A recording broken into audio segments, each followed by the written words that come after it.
Alors en marge des polémiques, en marge de l'émotion et des polémiques donc nées des circonstances de sa mort, la princesse de Galles, il ne faut pas l'oublier, elle laissera l'image d'une jeune femme qui s'était impliquée dans de très nobles combats.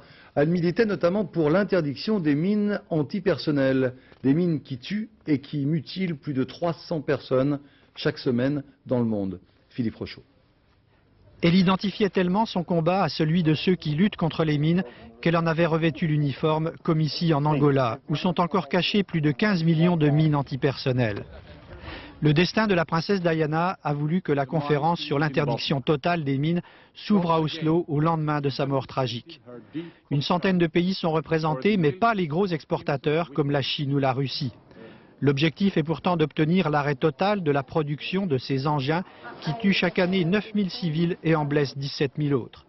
Diana se battait pour cela, de l'Afrique à la Bosnie en passant par le Cambodge, et ce combat avait redonné un sens à sa vie.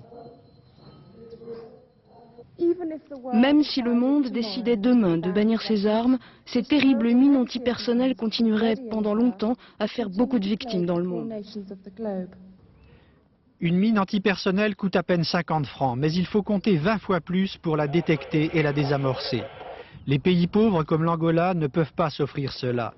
La princesse Diana était ainsi devenue leur défenseur face à une communauté internationale qui aura mis des années à se mobiliser sur cette cause.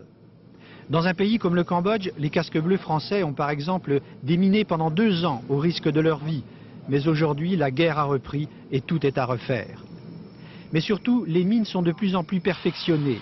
Mines à fragmentation, mines bondissantes ou mines à effet dirigé.